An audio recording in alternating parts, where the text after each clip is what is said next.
can only do it through LinkedIn and YouTube. Right.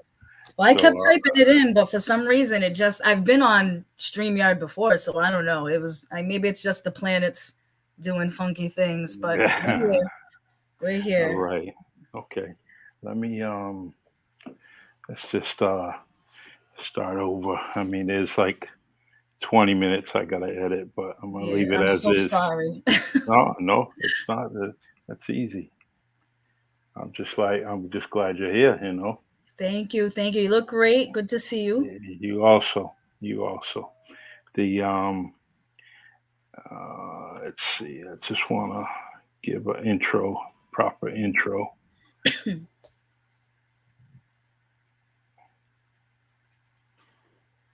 I snagged all kinds of all of your pictures. I was like, Good, because I'm not good at choosing them and uh, I'm very random. I don't take many selfies, but when I do, they're pretty random.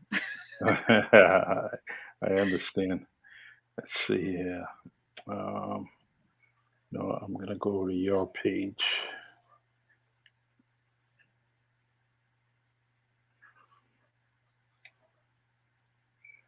All right.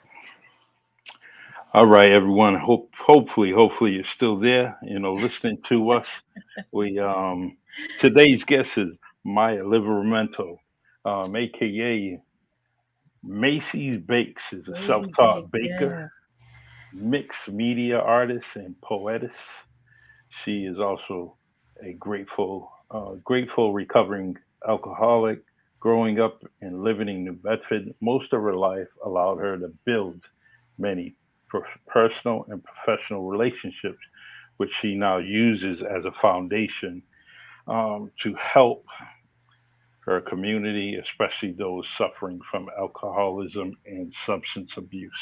Now, the one Yes. thing that we got to connect is that bi-weekly I have a mental health podcast with Marvin Speller, who's a life coach, and we talk about many things that you just had in this little bio of yourself, Hmm. and we like people to give like firsthand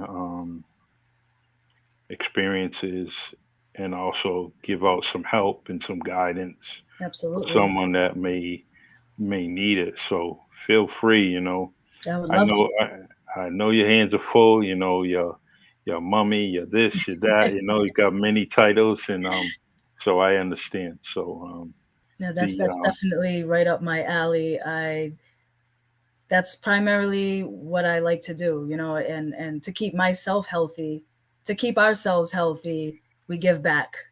It mhm, keeps us in the right mindset, keeps us in the right mind frame of remembering when. So, yeah, absolutely. true. The the the baking part is something that the one thing it probably takes your mind off a lot of things, Yeah. and you should understand that already because you're a writer. Hmm. So that writing probably does the same type thing, but in a Right. different way. Um, and that's what I do with my writing. It just, if I can grab something like my phone and just kind of write something in there, type it all up, it just gets me away from anything, whether it's negative. But it's not necessarily. I don't always go to the poetry for negative stuff. It could Right. be Correct. positive. But it's my go-to. Hmm. Um, so let's talk about your brainstorm behind baking and where it came from. All right. Well, for one, my love of baking has always been. I got it from my mom. It's something my mom loved to do. It's something we did together, um, and just raising children, right? So I have an older daughter, and then I have the littles. But when I was raising my oldest daughter, baking was a big part of my life because I wanted to be a fun mom, so I was always trying to create some fun things and whatnot, birthday cakes and just be that be that wholesome kind of mom is what I Yeah. was trying to do.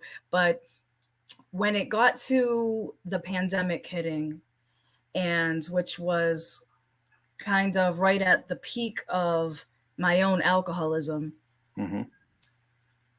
I needed something. I needed something to focus on.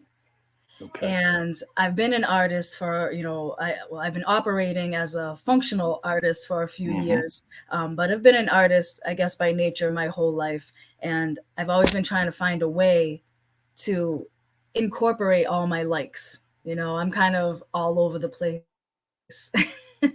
And baking has allowed me to merge three of my loves, really. I can Yep. combine the baking with the writing and the art through my baking. So that's been a huge blessing. And it really did keep me on track during the worst months of me trying to recover. Okay. Yeah. And when let me see. Sometimes when you take something on, and you're doing it, whether it's the baking. At any point, did you want someone to be there with you? Yeah. All right. Yeah. Okay. All right. Yeah. So you kind Absolutely. of so as you're doing that, and you find most of the time there's nobody there. So now you have to deal with it. So now Right. it's taking a deep breath. It's kind of like, all right, I got this. I got this. Or I think I got this. Yeah. So Yeah. um, you know, I know it's exactly what you mean. I know all exactly what right. you mean. Um, So, for me, it was just like writing, hmm. baking became a way to purge. Yep. It became a catharsis. So when I first started this journey to actually make this into something, and change it, transition it from being a hobby to, can I do this? Can I make this into something viable? Will I have the gumption to see it through? Hmm. Will I give up when things go awry and when things fail, when it flops, so to Yep. speak, no pun intended. But and I had a lot of flops in the beginning. I really didn't know what I knew what I was doing baking wise. I know how to bake, but I was like, how do I give this back? How do I turn this into something? Um, you know, and I cried a lot through my baking because it made me face myself. Like you said, it made me face myself. I wished my mother could be with me through these processes. I wished that she could see me coming out of a family cycle, Hmm. you know. So it was rough. It was really rough. And that was during a point, too. Um, I had been through this grief over losing my mom and was coming out of it, but now I was facing a new thing. I was grieving losing my best friend, which had become alcohol for a long time. Yep. Uh, and so I was grieving that process. My body was grieving that process. I mean, it really is a mind, body, soul thing. Either way you look at it, when you're in the grips of the disease, physically, spiritually, mentally, you're done. You're on a roller coaster, and it's not fun. And then when you kind of become clear headed, it's not all roses. It's No, it not all isn't. fun. It's Healing is very, very messy. It's not linear. It's all over the place. And that's Hmm. what happened with Maizey Bakes. That's and we're still there. I'm still meandering through how I want to use this to give back. But it hasn't Okay. it hasn't been all fun. I've had plenty of flops. I've gone through I would give cakes to people, like, hey, here's this cake. I'm really sorry it doesn't look the way I wanted it to, and probably the flavor is off. And it was and I, I'd like all, all this inner turmoil would like spill out, and the person would like receive the cake like, thank you. I'm sure it tastes great. Okay, bye. Yep. Like, Yep. oh, that was awful, and beating myself up. And it was all part, it was all a parallel to what I was going through personally, inwardly. And but I really found through that baking is my love. It's one of my passions, and being able to merge it gave me confidence in ways that I didn't think it could or would. Okay. So yeah. Now, when now you go to that, you was at that stage where it's kind of like you're not self assured that it's okay. Everything's, whether it's your cake, whether it's your Mhm. head or anything, and then eventually it's going to turn to you having the cake in your hand with one hand, you're spinning around and say, "Here's this fabulous cake." Right, right, right. That was a good feeling, wasn't it? You It's a know. great feeling, and I'm still wrestling with that because, all Hmm. right, a lot of people that know me, they know a side of me that a persona that I gave off for a long time. Maybe not a persona, but just one of the many faces we turn to, Hmm. to get through. And the face I people know mostly is, happy-go-lucky Maya, drink in hand, and just kind of Hmm. trudging through, and seemingly very confident. Yes. Seemingly, uh, confidence, nil, Yes. nil, right? Nil. No matter what people saw me doing, you could see me on stage dancing, uh, doing poetry, doing performances, and whatever it was, co-hosting a radio show. But underneath that, I was like petrified. I was almost numb with fear and anxiety. And coming out of that is still a process. It's still a Hmm. process. I go to therapy. Well, I attend therapy through Zoom, and I was speaking. I'm like, therapy Wednesday, yeah, Hmm. I'm proud of it. And so I was speaking with my therapist today, and you know, she was like, you still have a hard time accepting that you're doing this. Yes. I'm like, yeah, yeah, I still do. But, I'm starting to come out of it because I've had tremendous, tremendous support from my tribe, from my community. Hmm. It really does almost bring me to tears. It does bring me to tears many days, to And think of how much support I've gotten and how much space people saved for me mhm. and have allowed me to grow in this endeavor. It's been eye opening, really. I'm This, very grateful. um, I was just recently, I like listening to Jamel Unbothered and her podcast. And one thing, her guest, which was her former boss from the Vibe magazine, Hmm. and she was saying that, was it Danielle Smith? Danielle Smith was saying that to a therapist, she said, I, um, I want to get to the point where I'm not crying anymore Hmm. about my story, Yep. and that kind of hit home, the way she was. It just, I was Yep. like, wow, I know how she's feeling, and I have this, this, I'm very sensitive when it comes to my hands, Hmm. being Hmm. frostbite, and so I was going through a lot, and I still go through a lot, especially when things get worse or they're becoming age becomes, Hmm. age gives you a lot of pain, and my hands are getting arthritic, and I'm going through that. I said, man, God, I already had enough pain throughout my life, and now Hmm. you're Hmm. giving me this, and so it's crazy. Yeah, it Um, is. And I feel you on that. With like the little insecurities, or what other people might find little insecurities, were big for me. Were big hmm. for me. I'm just now realizing through therapy and through finally being clear headed, right? Yeah. Um, because let me backtrack a little bit. Uh, I've never actually, outside of my group, uh, I haven't really publicly told my story, although I've always been an open book and willing to share.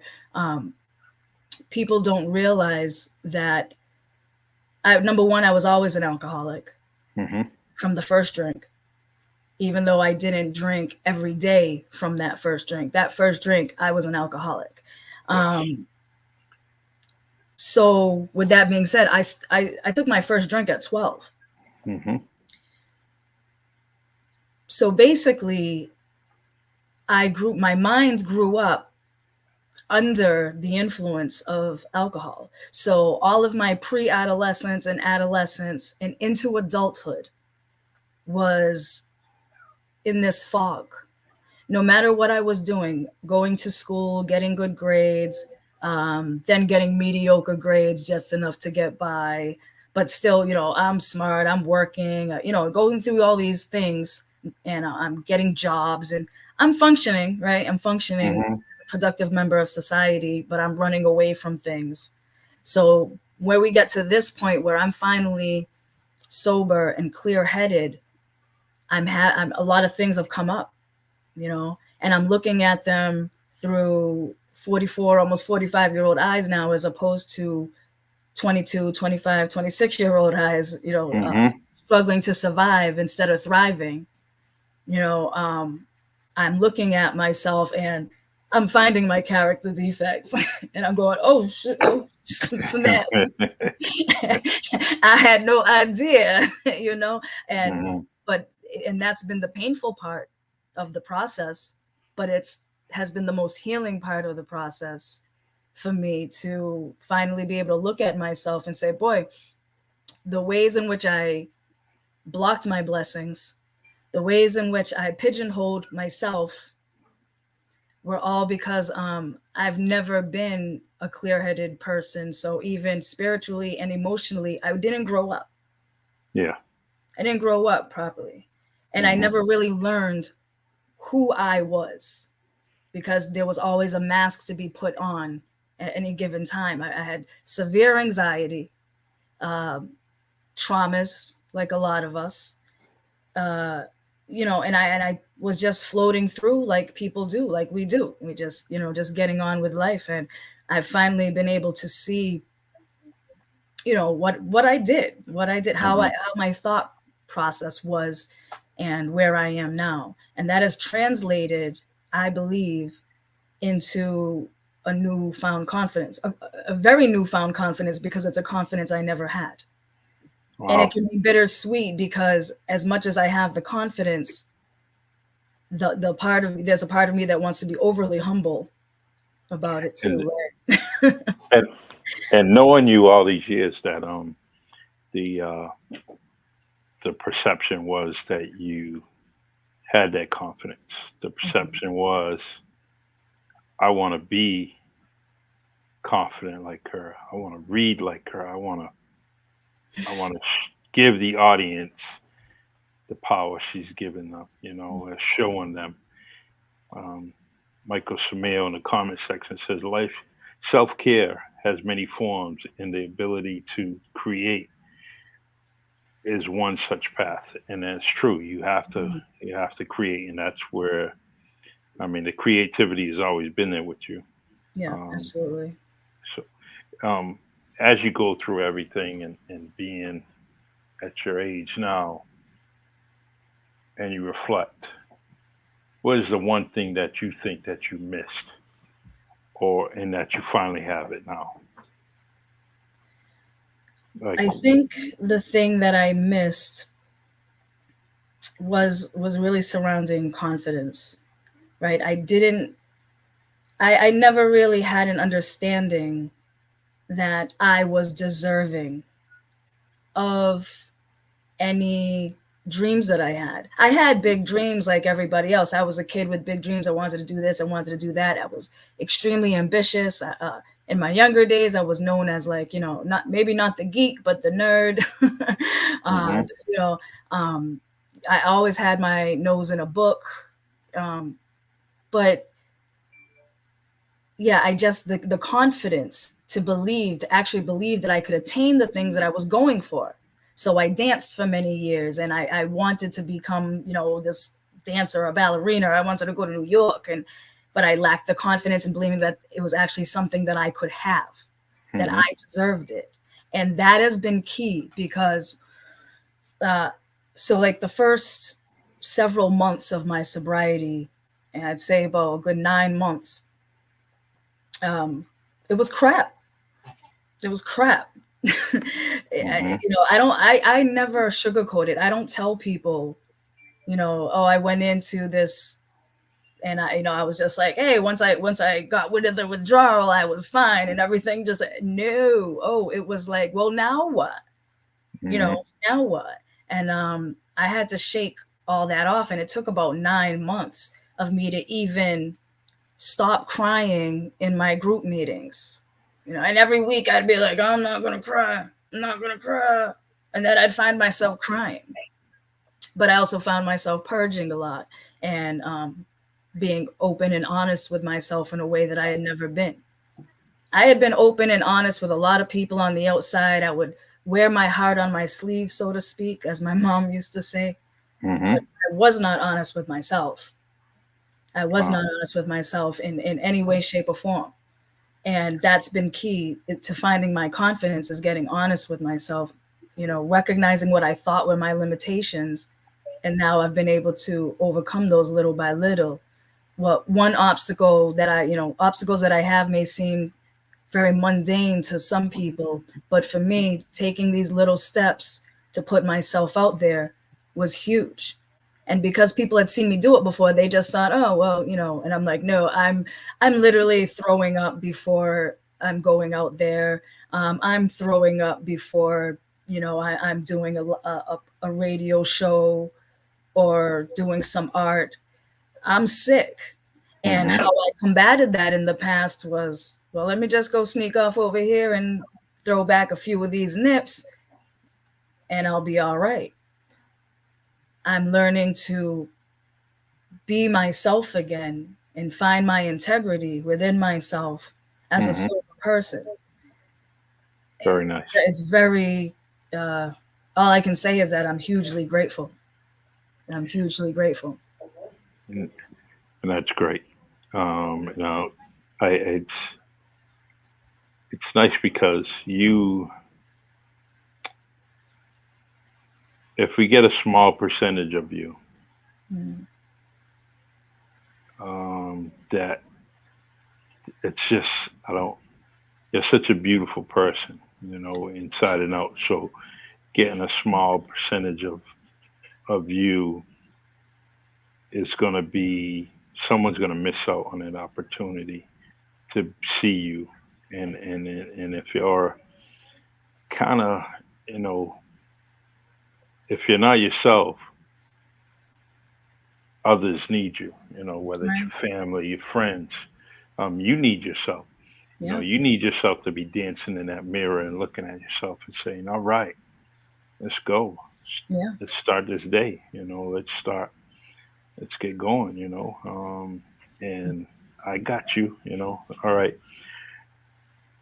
So when you go through all this, I would have missed it. Because my perception of you is has been set a long, long time. Right. So if I happen to, hear something or see you crying, the first thing I'm gonna say is, "Who hurt you?" Right. And then your response will be, "I'm hurting myself." And it's me. It's me. Yeah, I'm hurting yeah, me. yeah. And boy, that recognition uh, was probably the toughest. Okay, because now I knew growing up that alcoholism, it was there. It was in the family, Hmm. and it was a part of me. I knew, but I started off. I didn't even like alcohol. Right, I didn't like it at all. But the reason I did it, the reason why I took my very first drink, it wasn't even peer pressure. I wasn't being pressured. I felt weak. I felt vulnerable. Hmm. I lacked the confidence. I lacked courage to stand up for myself, to speak up for myself. And I wanted that. And for some reason, I equated that, drinking with adulthood, with, I saw, people that I thought were confident and cool and doing that. And it seemed just like a rite of passage. These are the things you do, right? You take a little drink here and there. You go to the football games, you take a drink before the football games. Problem with an alcoholic brain is we lie to ourselves for a long time because it's not about the quantity. Because for years, I just drank sporadically. But every time I drank, it was, phew, like it was, I drank all the way till there was, you can't drink anymore. Someone's dragging you away from the drinks, or my face is in the grass.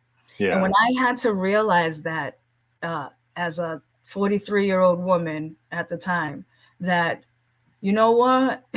I've been blacking out since I was 16. That's not normal. Not every 16-year-old that drinks is blacking out. I was doing things, and then I started having memories. And I laugh because you laugh to keep from crying a lot of times, and that's always been my way. But I had to stop laughing for a little while and really take a look at the things that I had done, whether people knew about it or not, and how badly I hurt myself and vicariously hurt the people around me. And that's why I say I've been so blessed for the people that saved space for me, because I don't think I would have gotten through this process of recovery thus far without them, without the backing of so many people that have said, all right, Maya, I'll buy you cupcakes. Yeah, I'll be there at your poetry event, Maya. When I was dipping my toes back in because I was afraid. And that thing is the lack of that confidence. When I had that lack of confidence, it stopped me for a very long time from writing, from performing poetry, which is, how much I love that. And it stopped me in my tracks. I was afraid to share, because in order to give poetry, in order to, have it move somebody, it has to be genuine. People can tell when it's not, Nobody wants to hear me go up there and do a rendition of Mary Had a Little Lamb. And so I just didn't perform. I didn't write because I had a block. I blocked myself from it. I couldn't face the reality of myself at the time, which was, there was a lot of pain. So do you keep the writing going along with the baking? Yes, Keep I both of them definitely. going. I'm Okay. always, there's notebooks everywhere. I'm one of those, I keep notebooks and little scraps of paper everywhere. And I try to, well, what I'm attempting to do now is incorporate some of my poetry into some of my cookie designs, have fun with it. But yeah, it's just, also the poetry is just, it's more genuine now because I'm coming from a place of healing and wholeness. So I find it easier to write now. So I'm writing like I haven't written in 10, 15 years, and I'm still shy sometimes about sharing, but in the last year and a half, I've forced myself to get back out there, to be, to get involved again, to do the things that I love. I haven't spoken to myself very well for a long time. And I think we all have some of that, this inner dialogue that is extremely negative. We talk down on ourselves. And I did that for so many years that it's a tough habit to break, but I'm breaking it. And the only reason why I'm able to break that is because I'm clear-headed and sober now. I So know when that you, I would not have been able to get where I am right now and now have hope, right? So I went to school and, I went to college, I did all these things and people have known me. We grew up in the same area and we all know each other, and people see me doing what everybody else is doing, working, seemingly growing, but I was really stagnant. I was really stagnant in many ways, and I had no purpose, and therefore I had no hope. Outside of raising my daughter, I didn't feel purpose, and I needed to find that again. And being sober, being sober is what did it, is what sparked it. we have we have a guest in the comment section, Ron Henderson Jr., who can relate exactly what you're talking about. He can Hi, relate. Ron. Yeah, and he's so I know he's listening and taking it all in because he's been there and done that. So Mm. Thank you for the being. yeah, it's real. This is what I like in my podcast is these real stories, and Mhm. there's so many. I have so many ideas and not enough time to put it on the podcast, and so I wish I can do this every day, Right, right. and listening to podcast every day. I'm like, and I'm saying, man, that's something I'm doing, Hmm. and these people are monetizing theirs and getting paid for it. But I Right. wish I would love to Mhm. do this on a more regular basis. Right. Um, Facebook is killing me though. I don't know what's it's it's telling me I can't post live, and I'm like I haven't went against the community You're standards. like, what did I do? Yeah, I mean I'm trying trying to get just together because Facebook's a good way to get in touch with people, whether Right. you Love know them it. or not. Yep. So, but I'm going to use my LinkedIn account. I'm going to use my YouTube account, and after we're done, I'm going to do my editing in the beginning and Yeah. make I sure that was this. late to the party. No, it was it was great having you here, Thank and you. I still I couldn't wait. I was just kind of like, all right, today's podcast day, let's get this going, Yes, yes. put, putting stuff on the table. My usually upstairs doing the podcast, but I come downstairs, until I got some things to straighten up there, and Hmm.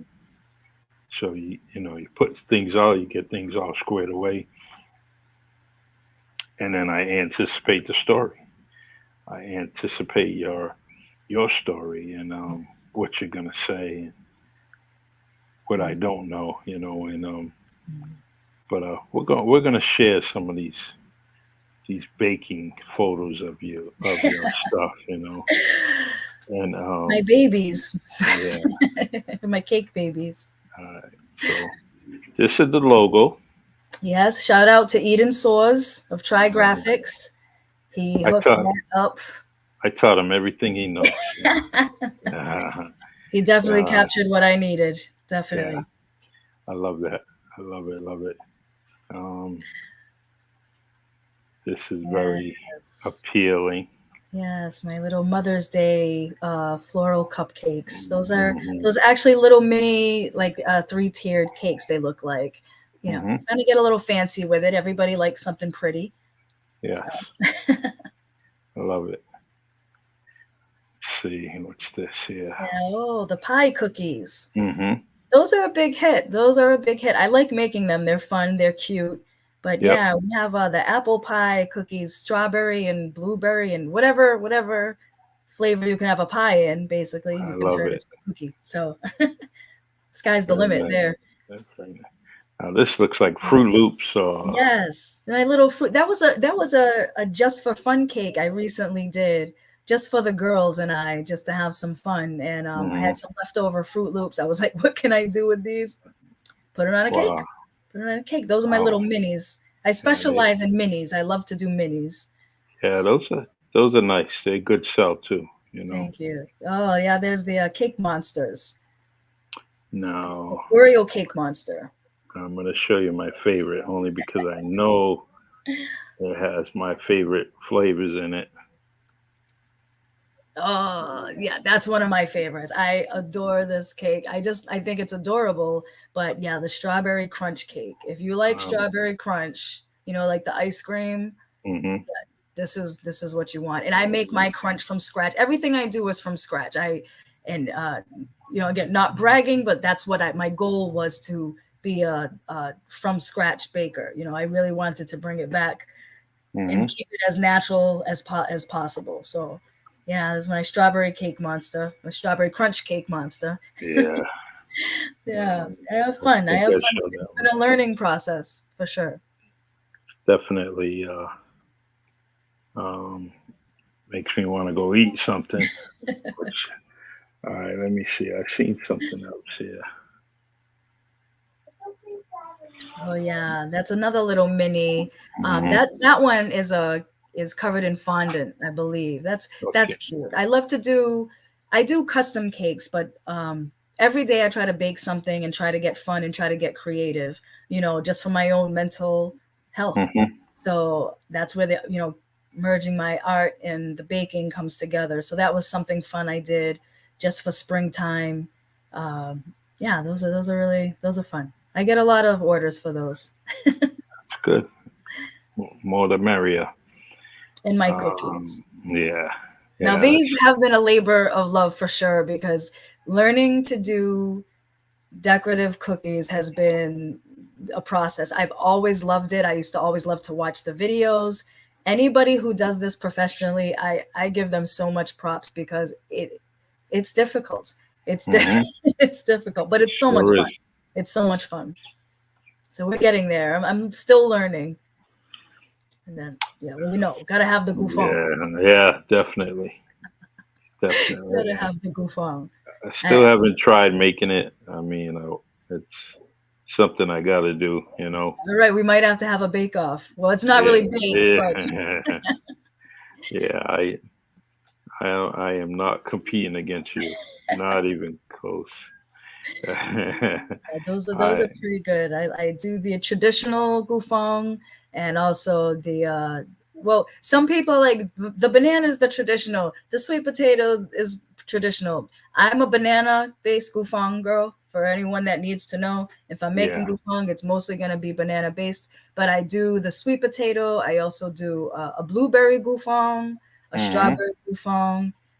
So it's really up to you. I like to give people what they want because my whole joy in this is making people happy. My mom, she was such a great cook and such a great baker, and she always made stuff for the parties and the barbecues and things like that. She was go-to person, Hmm. and I always wished that she had done something with that. Yeah. But like me, my mom lacked the confidence, Hmm. and unfortunately she passed away never really going for her dreams or even focusing on her hobbies. She focused on us. She focused on doing what she had to do, and that's a lesson that I've taken from her directly, is to do what you got to do, but part of what you need to do is take care of you and find your joy in things. And I finally have been able to merge some of my joys, get rid of the things that I thought were bringing me joy but were just damaging me. That's part of Hmm. gaining clarity. um, and I'm still there, so people are asking me, or rather people are saying to me, you're so positive and things of that nature. And yeah, I want to, that's the goal, right? That's the goal. Hmm. I i always have to be honest and say I'm not always positive, right? But I found a new positivity Hmm. which carries me through the days that I'm struggling. And the clarity has given me just an opportunity to be so thankful of all the opportunities that I'm getting now, that I get to make people happy in a way that I knew my mom wanted to see me do. Hmm. She wanted to see me grow, she wanted to see me expand, and that was a big part of me getting sober as well. uh, what kind of And legacy did I want to be for my mom? We all come to sobriety a certain way, and that was, for me, that's what sparked it. and you mention her, and as I'm talking to you face to face, and I see her expressions all in your face. It's a younger version of her. It's like, and the conversations we had, I'm like, you don't. Your mom definitely left a whole lot of herself right in you. Yeah. Well, I laugh because that's one of the things that I hear that regularly, especially from my aunties, the twins, and you know, uh, people will just stare at me while they're talking to me and go, "Wow." boy, if you're not Mickey, if you're Mhm. not Mickey. And Yeah. in her later years, we called her Minga. Mhm. That became her nickname. My daughter dubbed her that. And so my brother always calls me Brown Minga, which he finds just hilarious. And I'm like, yeah, I am my mother's twin. And when I couldn't look at myself in the mirror for a long time after my mother passed away because I Mhm. was so full of grief, shame, all the things that come with it, and the alcoholism, tearing myself apart, self-destructing. I should say, I'm not going over time, right? Uh, Nope. Nope. We got I plenty of should time. I should say that I was an alcoholic, like I said, for years, but I was a very highly functioning alcoholic who told herself, uh, I'm drinking like everybody else drinks. I work hard. I Mhm. take care of my child. I'm there for my family. I was still involved in the community. I was, but I wasn't really fully involved. When I look back, I was just doing, I was in and out. I was in and out. Mhm. No consistency anywhere, really in my life. Um, by the grace of God, I had my parents. I had people that allowed me to be as great as I could be in that time, right? As great Mhm. as I could be, because without them, I surely would have fallen on my face a long time ago. So Yeah. luckily for me, a blessing for me, I never I didn't have any issues with my daughter or anything like that. I didn't go that route, thankfully. But Yeah. the seeds were planted and they were deep. Um, I remember back in about 2014, I put a post up on Facebook. Mhm. And I tell this in my, when I do commitments and whatnot, I make this a part of my story sometimes. I say, I put a post up that said, I'm probably going to be, no, it was around 2011. I said, I'm probably going to be an alcoholic by 2014. I'm just flirting with her right now. That was my post. And it was like, Wow. ha, ha, ha, ha. And man, I laughed at myself. I thought I was witty and so funny. And that was a self-fulfilling prophecy, right? Mhm. First of all, I was already an alcoholic because the way Wow. I drink is to, I don't have to drink every day. At least that's not how it was for all the years that I drink. But Mhm. when I drank strong. Like I said, I drank strong and I drank for the effect. And I should say that I liked drinking. I loved it. It was my friend. It got me out of situations, it got me into situations. Mhm. And I told myself that the bad situations that it got me into, well, that's just, casualties of war type of thing. Yeah. I Yeah. can rock with that. I can rock with that. Mhm. Until when my mom passed, it changed. It shifted. And it shifted. I did it. I did it to myself. I say it. The grief hit me so hard when I lost my mom. I left the hospital telling my friends, set me up. And they knew what that meant. You know, Mhm. that just meant, set me up, Yeah. get it Yeah. ready. And of course, I do not blame anybody for my alcoholism. I don't blame anybody for enabling me or anything like that. I had just lost my mom. So Mhm. they're just doing what people do, you know? Yeah, okay. Yeah. So when I got home, um, I literally started drinking from the moment I stepped into the door. And I drank for the next 5 days, wide awake. I did not sleep. And then after those 5 days, I continued to keep drinking. And I drank for the next year and a half, a little more, straight every single day. If I was Mhm. awake, I was drinking. People didn't know it because I wasn't out, I wasn't out and about, but then you would know where to find me after a certain time. You would know which bar to find me at. And if I Mhm. wasn't at that bar, you would know to go to the other bar. When you have a seat at the bar, when you walk into a bar and somebody says to somebody else, "Hey, that's so move out the way. That's her Mhm. seat." And then they place a bottle and a shot in front of you without you asking. Sure, I'm just walking in the door. I'm still saying hi to people. Mhm. I haven't even used the bathroom yet, but my drink is already before me. You might be an alcoholic. Yeah. You might. Not maybe not necessarily, but probably, you know? And I reveled in that for a long time. I reveled in having my seat at the bar because I was just hopeless. Mm. And so, at first I was the girl at the bar that drank just, I'm the fun girl and I just want to come here and dance, no trouble. And I leave and everything's kosher. And then I started becoming the girl at the bar that was crying at the bar. And then I was like, I don't want that because this Livramento pride. Mm-hmm. That. Yeah. So we're going to keep it at home with the friends like we do. Oh, friends are coming over. Okay. Now I started creating parties for no reason at all. Hey, it's Tuesday, guys, and I need you. Was it worse at home? Oh yeah, it's where it All right. progressed. Yeah. But and and when your place is, I mean, your choice was to be home instead of out.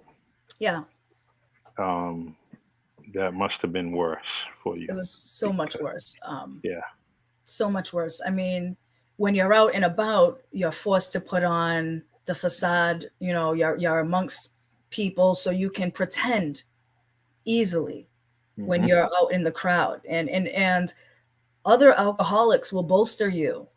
So, y'all amp each other up, Mm-hmm.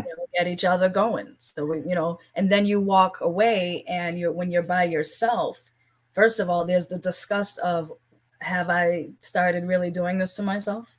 You know? Um, and it progressed quickly. So, then I was blessed with my twins, which were, Right. oh, my miracles, oh, this is what I need now. Okay, this is it. This is it. This is, I'm Maia, man. I'm Maia. Like, shake it off. Mm-hmm. I lost my way for a little bit, but I didn't hurt nobody. Okay. Yeah. But I hurt me a little, but I'm all right. I'm all right. I got this beautiful blessing that's, I'm good now.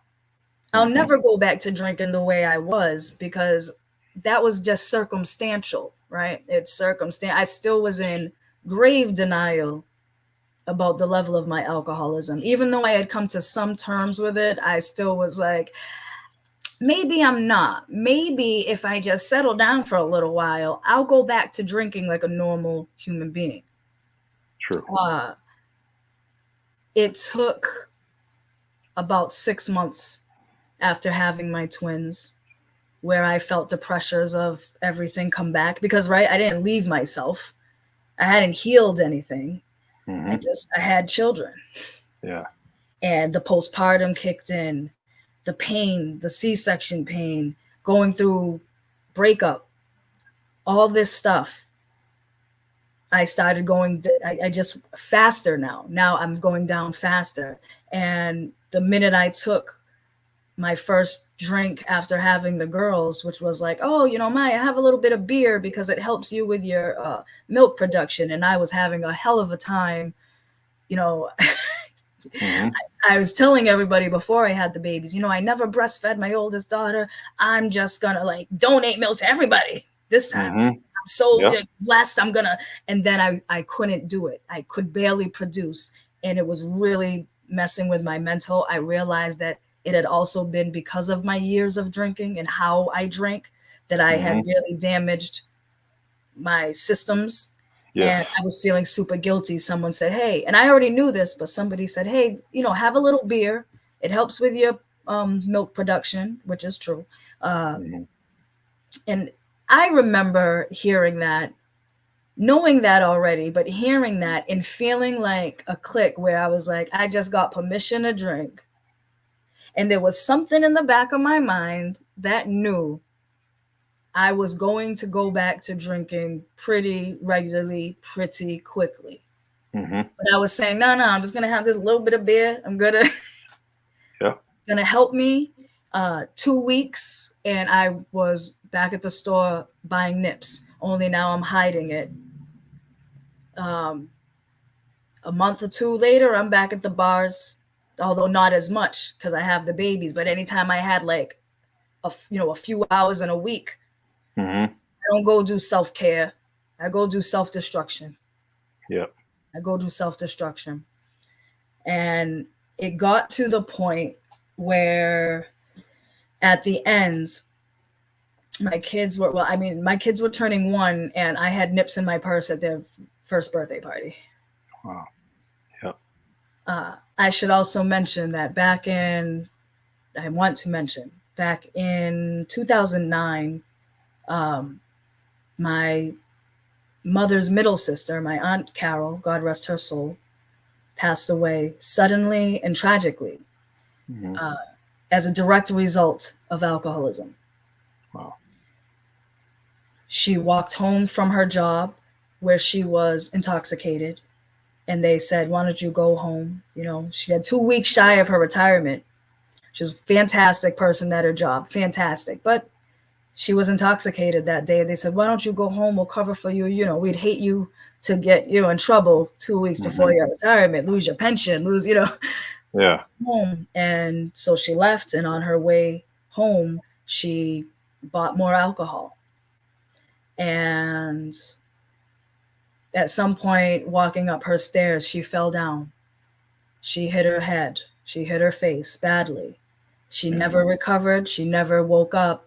Less than 12 hours later, she was gone. Even with that knowledge, and I mean, I'm telling you, boy, I love my aunt, but boy, was I angry. Boy, was I mad at her. Boy, was I, wow, what a stupid way to die. Hmm. What a stupid way to die. What a shame. Fast forward to, 2018 ish, 17 ish, and I'm stumbling in the streets because I don't want nobody to give me a ride home. I don't, just irrational thinking. Hmm. And I walked everywhere late at night by myself. Once I got going, if you offered me more alcohol, I would take it. I would go with anybody. I would hang out with crowds that I knew I had no position being involved with, Hmm.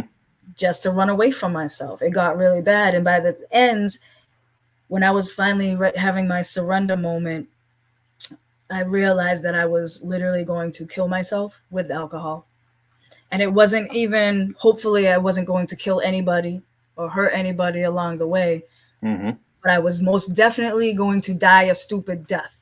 I knew it, you know? It wasn't going to even be as glamorous as, a night out on the town and then I self destruct. I put myself around a tree. It was going to be something even less. It was going to be a really stupid way to die. Hmm. And the idea of my oldest daughter going through that, of my aunties, my dad, that legacy, my mom, uh, I love my mom. My mom was very, very close to me, very dear to me. It devastated me when she passed. But my mom struggled with alcoholism, Hmm. both her sisters, her father, her mother. And even on my dad's side, there was some alcoholism throughout the family. We all are touched by it. There isn't a family that isn't touched by it. True. Um, but I needed to break that curse. I needed to break it so that my oldest daughter wouldn't go through that and lean into alcohol when times got rough. I needed to have these twins not see their mother come home drunk and going into rages, because that's what happens. I thought I can hold off the alcoholism, right? And I'll feel it coming. Hmm. I'll feel it coming. And I'll just go, oh, okay, time to straighten up. You don't Yeah. feel it coming. When a flick, when the switch is flicked, that's it. Yeah. It's what alcohol does to the alcoholic brain that is the problem, and that I had to face and I had to learn. When I drink, there is no stopping.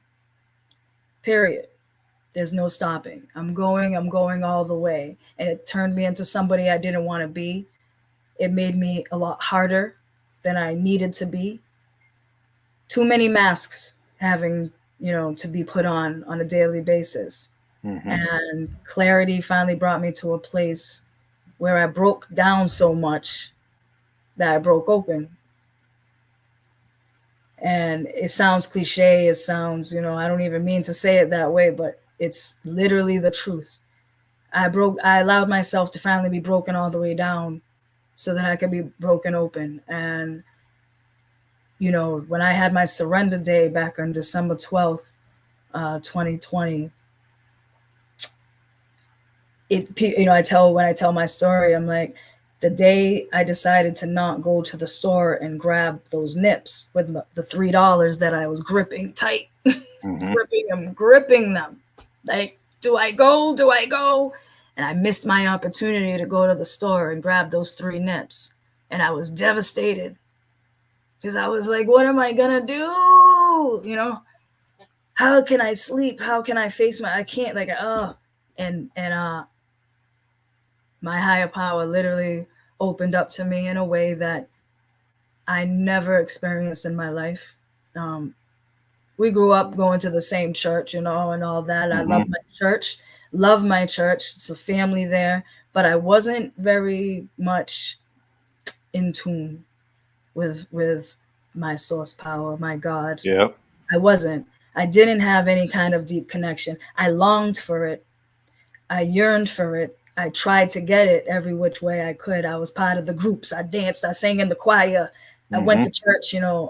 My cousin, my cousin Kim, said to me once when we were having a stint where we were like, we're really gonna go to church every week, right? We're gonna really try for our nanas, do it for our nanas, and we were in there every week, and I would just be like, just and I remember she looked over at me one day and she was like, stop trying to win church.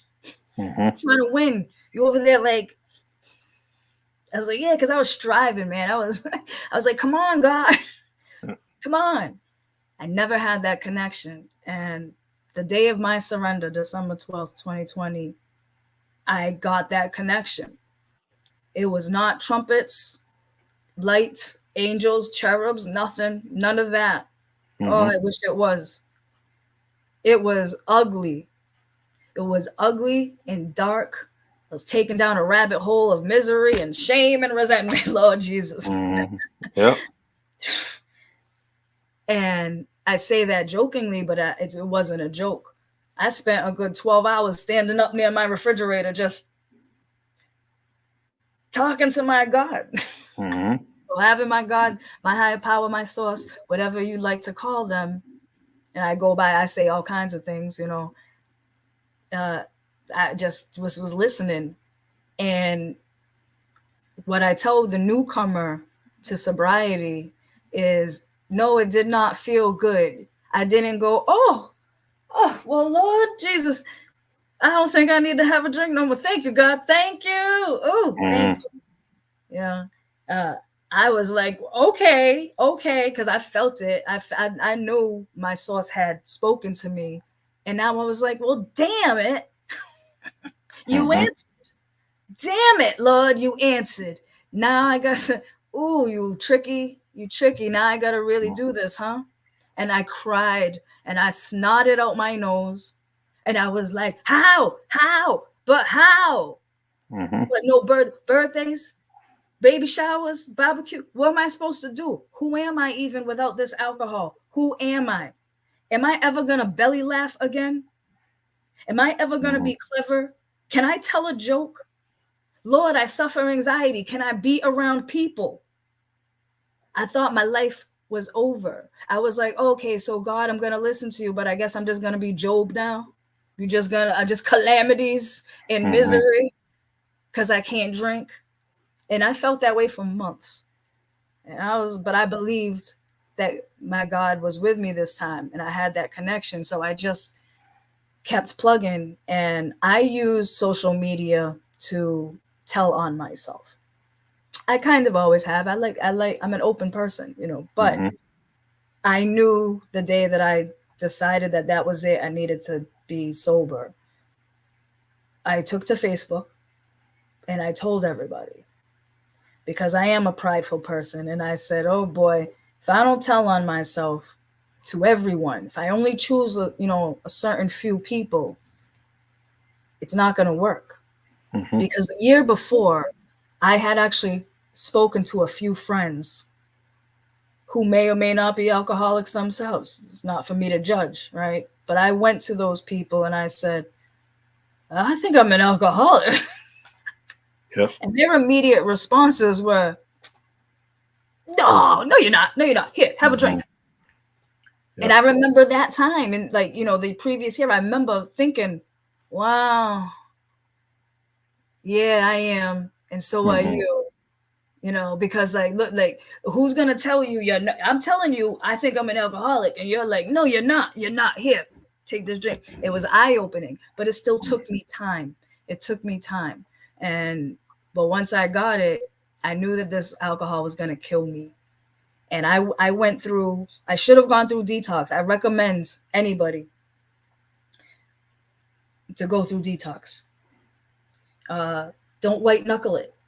It's Mm-hmm. dangerous. I say that because it's dangerous. Um, I white knuckled it because I thought to myself, well, you know, I haven't been drinking every single day. And there are so many people that are worse. People are drinking gallons. I'm just drinking like 5 or 6 nips. Mm-hmm. I'm like, that's still a lot. You shouldn't even have that in a week, according to, like, the national drug status and all that, Uh-huh. statistics that, yeah. Hard liquor. I went and I started with hard liquor as a kid. I never was a mixed drink girl. Never was a beer girl. Beer as a chaser, maybe. I'm a hard liquor girl. Oh boy. Mm-hmm. So that transition, I thought because I hadn't drank for a couple weeks, when I got my first couple weeks sober was right around Christmas, right before Christmas. And Christmas Eve, I was lying on my floor. And I say lying because I was lying on my floor, trying to wrap my daughter's Christmas presents and having stomach seizures. And telling myself, it's a cramp, it's this, is it? I was having seizures, was having withdrawal symptoms for a while. And because they hadn't hit me right away, I thought that I wouldn't get them. My withdrawal symptoms hit me 3 to 4, 5, and 6 weeks later. I drank a lot in 30 plus years. When I had to do Mm-hmm. the math on that, Charlie, like how long I had actually been drinking, it was astounding, and how much I drank. And it was really scary. It was You really, could, really scary. well, you know, well, see, I didn't experience this. I didn't experience what you're talking about. I always had some good visions of you, good perceptions of you, um, good stories about you. So, I didn't see all that. Yeah. And And I try, you and try, you try to cover it up. yeah, and it's the first, I'm proud, very proud of you, very proud of what you're doing, Thank you. and just maintain, continue to do it. Your message is outstanding, extraordinary, and definitely a teacher moment for someone. Someone's going to see this. Many people are going to see this, and you're going to teach someone. You're And that's my definitely going hope. to. Yep. That's my hope. Um, we don't go through these things, and I'm talking to even non-alcoholics, non-substance abusers. We're all suffering from something. We know this, right? And Hmm. especially right now, times are so wild. We are living through the craziest of times. And it's hard. It's been very hard. Going through this process during the pandemic wasn't easy either. It's been, isolating, and it was hard. A lot of times I couldn't go to meetings. Um, but everybody is suffering, and it the dis we what we're missing is like unification, and on all levels, Hmm. interpersonally. We're also disconnected, and I know that how I heal, how I continue to heal, and how I continue to break the cycle for my children is by helping somebody else heal, right? I know that by sharing and being open, even in my day to day, I might meet somebody on the street and just give them a truth, and nobody else sees it, but it just might help them. And I'm being sober has helped me to reclaim my gratitude, which I had lost for a long time. I really wanted to end my life, and I think at one point I was trying to end my life. Hmm. You know, um, I was completely hopeless. And even this time last year, I still didn't really have hope, but I had faith. And it was the first time I recognized what like real faith. I never actually really understood it, you know, and now I do because Hmm. having the faith to step out and tell on myself, first of all, to trust in my tribe to lift me up instead of beat me down because I was really afraid. And see, waterworks might come right now, but I Hmm. do believe in raw and real. So when I decided to tell on myself, I really believed that I would.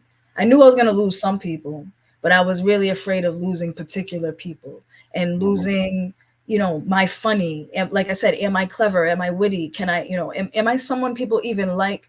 Do I even like myself?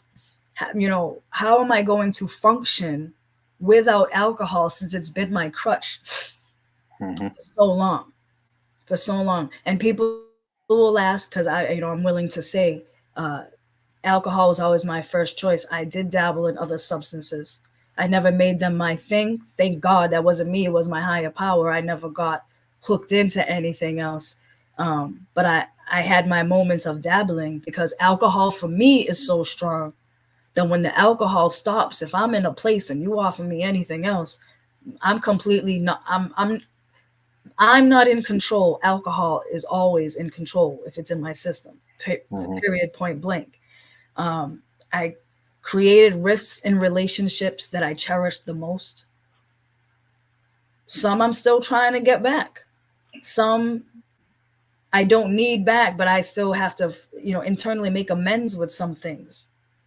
And then there's the biggest, the hardest part. I am a AA person, and that's to each their own. There are many ways to sobriety, but I chose it AA, and making amends was always going to be a hard part for me. And I think it's what kept me from sobriety for a long time, too, because I knew Hmm. that that was going to be a part of it, right, for true healing.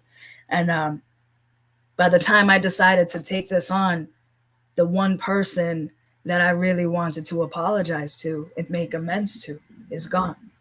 Hmm.